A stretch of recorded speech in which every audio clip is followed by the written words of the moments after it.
Welcome to our continuing series, Questions and Answers for a World in Crisis. As always, all the answers are from the words of Sri Aurobindo and Mother. Today, Auroville, Part 3, all from the Mother.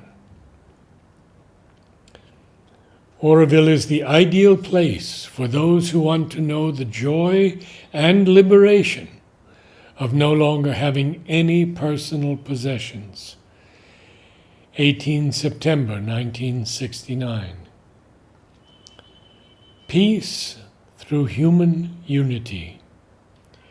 Unity through uniformity is an absurdity. Unity must be realized through the union of the many. Each one is part of the unity. Each one is indispensable to the whole. October 1969. Question: will a day come when there will be no more poor people and no more suffering in the world? Mother: that is absolutely certain for all those who understand Sri Aurobindo's teaching and have faith in him. It is with the intention of creating a place where this could come about that we want to establish Auroville. But for this realization to be possible, each one of us must make an effort to transform himself. For most of the sufferings of men are the result of their own mistakes, both physical and moral. 8th November 1969. Question: how can you believe that in Auroville there will be no more suffering, so long as the people who come to live there are men from the same world, born with the same weaknesses and faults? Mother: I have never thought that there would no more be suffering in Auroville, because men, as they are, love suffering and call it to them even while they curse it. But we shall try to teach them to truly love peace and to try to practice equality. What I meant was involuntary poverty and begging. Life in Auroville will be organized in such a way that this does not exist. And if beggars come from outside, either they will have to go away or they will be given shelter and taught the joy of work. 9 November 1969.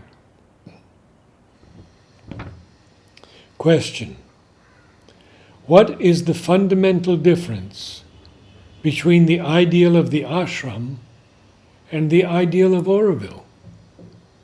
Mother: there is no fundamental difference in the attitude towards the future and the service of the divine.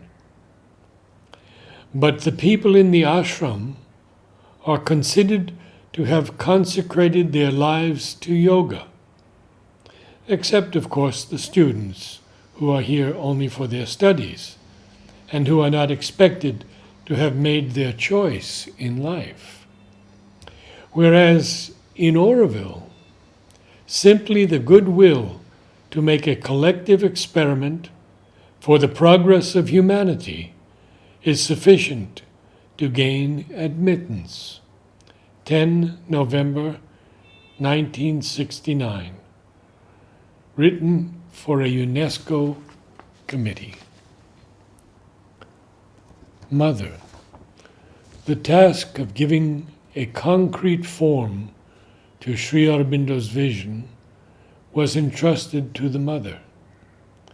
the creation of a new world, a new humanity, a new society expressing and embodying the new consciousness is the work she has undertaken. By the very nature of things, it is a collective ideal that calls for a collective effort, so that it may be realized in the terms of an integral human perfection. The ashram, founded and built by the mother, was the first step towards the accomplishment of this goal. The project of Auroville is the next step, more exterior, which seeks to widen the base of this attempt to establish harmony between soul and body, spirit and nature, heaven and earth, in the collective life of mankind. This was written for a UNESCO committee. 1969. Mother. Auroville aspires for union. 1970. Mother. To all those who want to live for the future, a physical work is as indispensable to the balance of the body as food. To eat without working causes a serious imbalance. February 1970.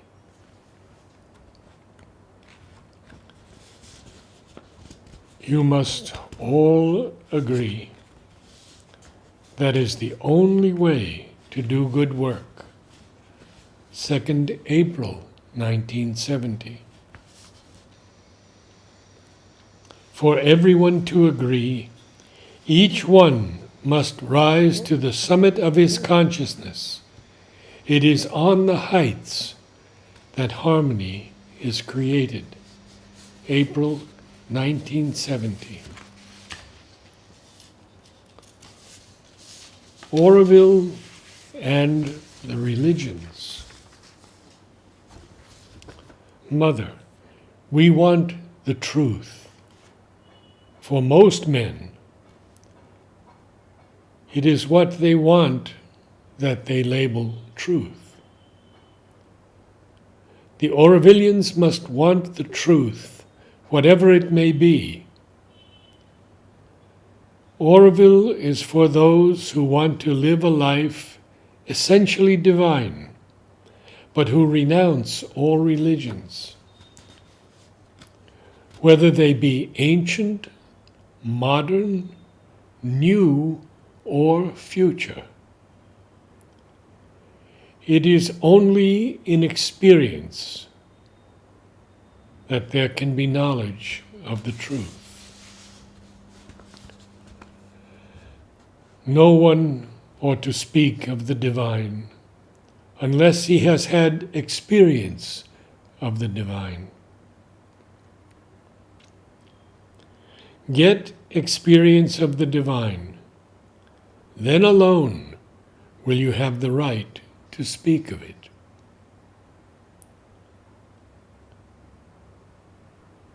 The objective study of religions will be a part of the historical study of the development of human consciousness. Religions make up part of the history of mankind, and it is in this guise that they will be studied at Auroville, not as beliefs to which one ought or ought not to adhere, but as part of a process in the development of human consciousness which should lead man towards his superior realization. Program. Research through experience of the supreme truth, a life divine, but no religions. Our research will not be a search effected by mystic means. It is in life itself that we wish to find the divine. And it is through this discovery that life can really be transformed. 2nd May, 1970. The notion of religion is most often linked to the search for God. Should religion be understood in this context only? As a matter of fact, are there not nowadays other forms of religion? Mother, we give the name of religion to any concept of the world or the universe which is presented as the exclusive truth in which one must have an absolute faith, generally because this truth is declared to be the result of a revelation.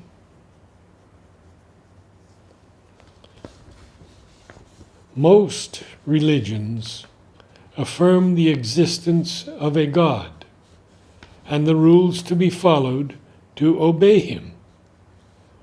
But there are some godless religions, such as socio-political organizations, which, in the name of an ideal or the state, claim the right to be obeyed. To seek truth freely and to approach it freely along his own lines is a man's right. But each one should know that his discovery is good for him alone and is not to be imposed on others. 13 May 1970. At Auroville, nothing belongs to anyone in particular. All is collective property to be utilized with my blessings for the welfare of all. 14 May 1970. Namaste.